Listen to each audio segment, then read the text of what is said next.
À la une de cette édition d'information, politique nationale de l'alimentation scolaire, le ministère de l'Éducation de base prépare un document cadre. C'est l'enjeu de l'atelier ouvert ce lundi 3 août 2015 à Yaoundé par la ministre de l'Éducation de base, Youssouf Alim Adidja. Inspection et la certification phytosanitaire sont au centre d'un atelier régional ouvert ce 3 août 2015 dans la capitale économique. Les organisateurs souhaitent renforcer les capacités des participants sur les normes internationales et les données pratiques régissant l'inspection et la certification des produits végétaux aux frontières. Voilà pour les titres. Mesdames, Messieurs, bonsoir et bienvenue au journal. Doter le Cameroun d'une politique nationale sur l'alimentation en milieu scolaire, c'est l'enjeu de l'atelier ouvert ce lundi 3 août 2015 à Yaoundé par la ministre de l'Éducation de base, Youssouf Alim Adidja. C'était en présence des représentants du Programme alimentaire mondial et du Haut-Commissaire de l'Afrique du Sud au Cameroun. Les détails avec Salomon Foué, Marcel Vanderben et Zobel Apollinaire pour le récit.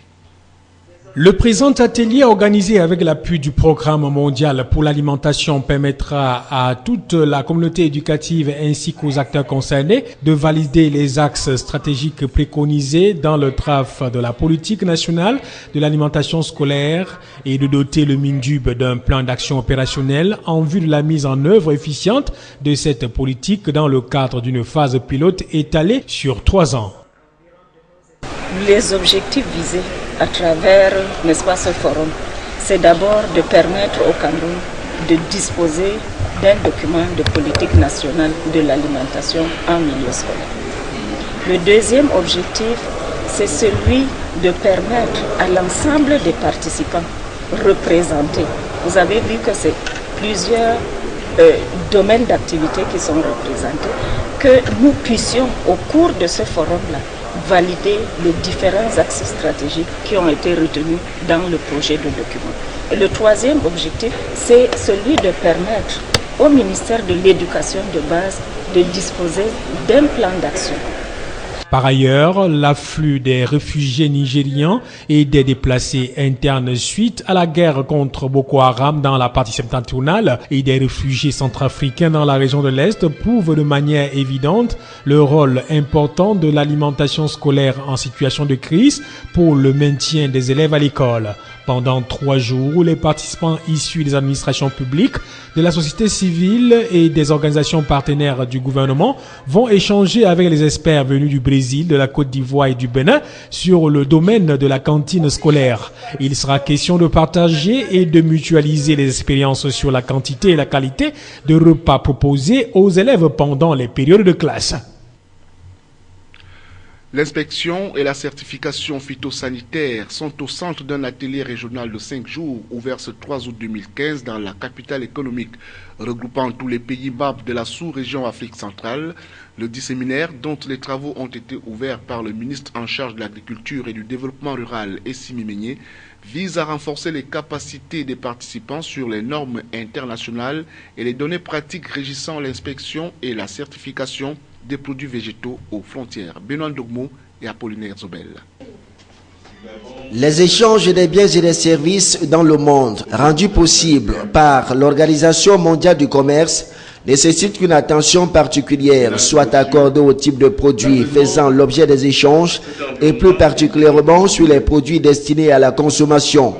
Quand nous produisons les fruits et légumes, vous voyez, pour les manger, normalement, on doit les contrôler.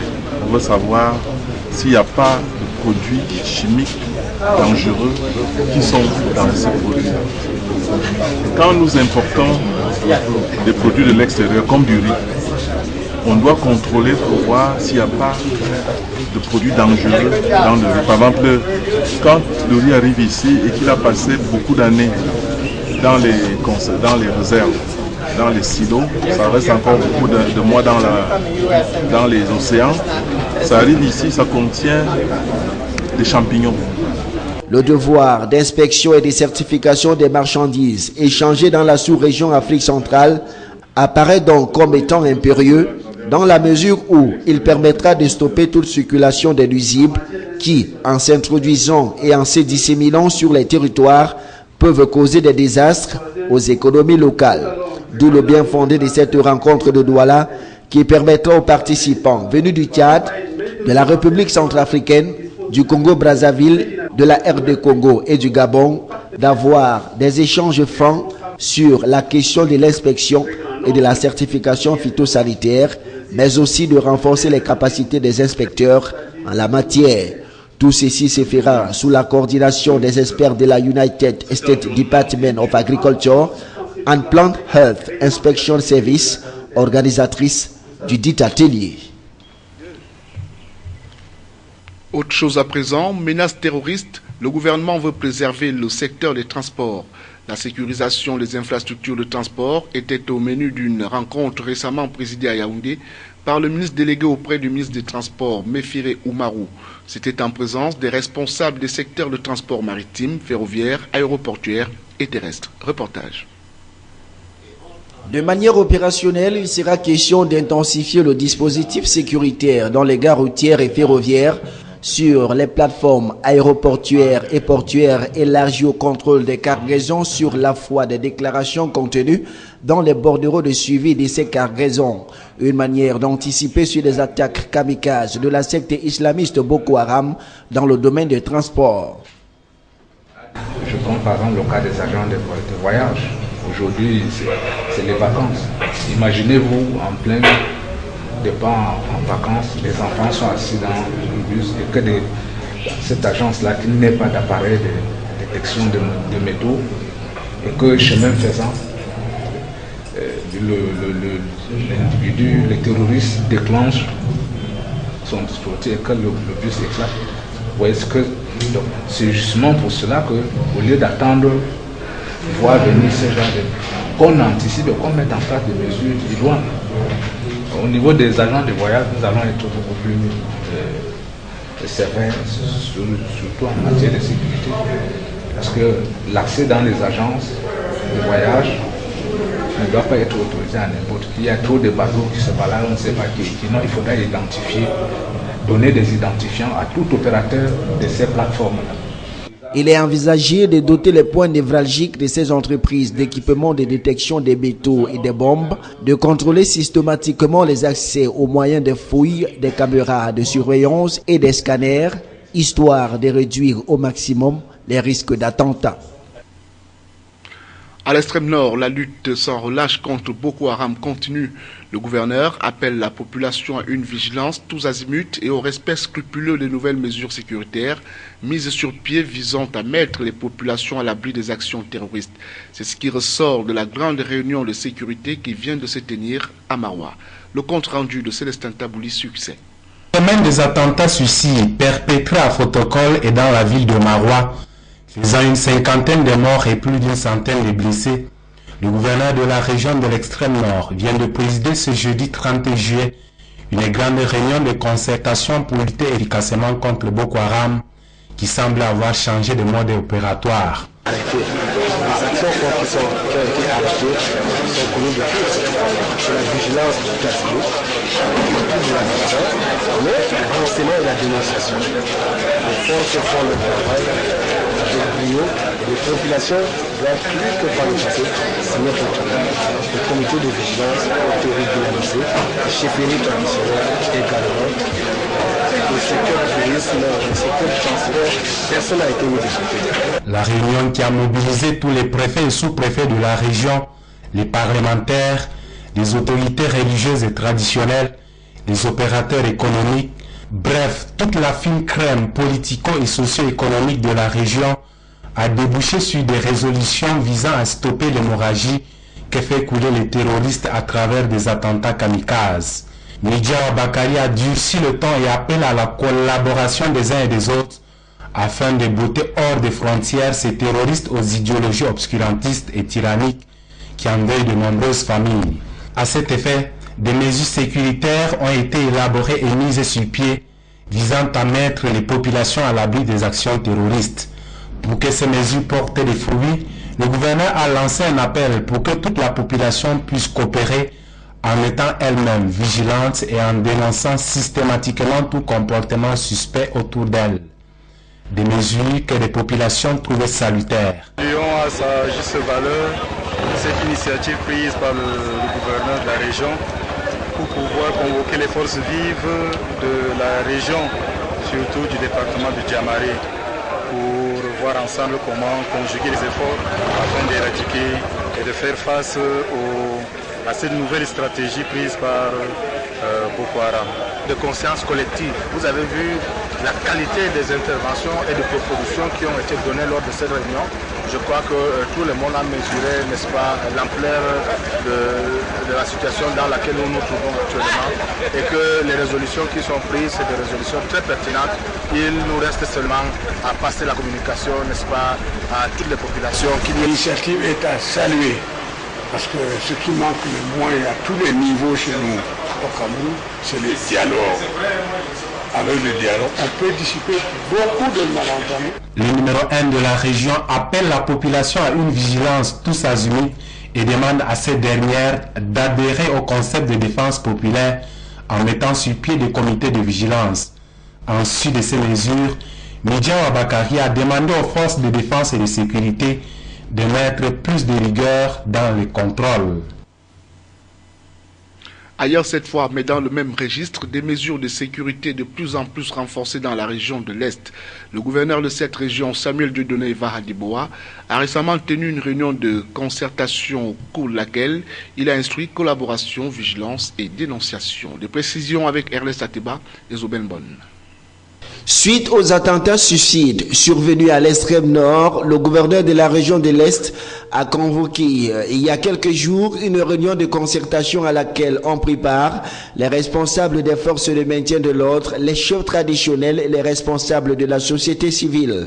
Dans son propos introductif, le gouverneur Samuel Dieudonné Vahadiboa a réitéré que le Cameroun est en guerre contre Boko Haram. Ce qui arrive aux populations de l'extrême nord peut également arriver à celle de la région de l'Est. Pour mener à bien et gagner ce combat, tous, civils, militaires, chefs traditionnels, doivent collaborer, a-t-il précisé. Il est donc question pour les populations d'être vigilantes, mais aussi de dénoncer sans restriction toute personne suspecte dans les quartiers, villes et villages de la région. Il leur a par ailleurs demandé de toujours avoir leur carte nationale d'identité par devers elles pour éviter d'être embarqués dans un commissariat pour subir un interrogatoire musclé. Aux responsables des forces de maintien de l'ordre, le gouverneur a instruit RAF, contrôle inopiné dans les entrées et sorties des villes. Des instructions qui portent déjà des fruits. Car 4 jours après, 8 coupeurs de route et une vingtaine de suspects viennent d'être mis aux arrêts. Outre ces arrestations, les rafles et autres contrôles inopinés se poursuivent de jour comme de nuit. Ici, tous les véhicules et les passagers à bord, y compris les bagages, sont systématiquement contrôlés. C'est dire sans embâche. Des mesures de sécurité sont de plus en plus renforcées dans la région de l'Est. Ces malfrats n'ont donc qu'à bien se tenir, car la traque est loin d'être terminée. La région du Sud-Ouest, zone qui partage une longue frontière maritime et terrestre avec le Nigeria, voudrait aussi être parée et anticiper sur la menace terroriste. Le gouverneur Bernard Okala Bilay, au cours d'une réunion de sécurité tenue à Boya, a instruit collaboration, vigilance et dénonciation aux populations de son unité de commandement.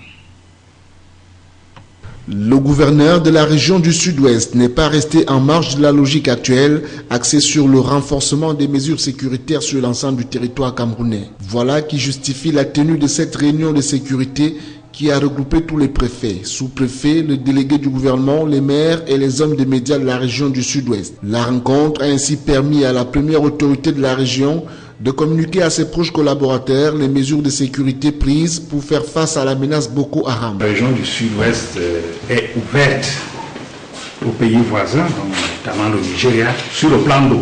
Il y a une large frontière maritime où de nombreuses activités ont cours. Donc nous avons dans un premier temps interdit tous les voyages de nuit sur le plan d'eau, que ce soit à partir des ports de Tchikolimbe et Denao, que ce soit à partir des criques. Nous avons demandé la fermeture de tous les criques qui ne sont pas contrôlés par les autorités de base. Je veux dire le sous-préfet, les commandants de brigade, les commissaires de sécurité et les chefs traditionnels. Nous avons aussi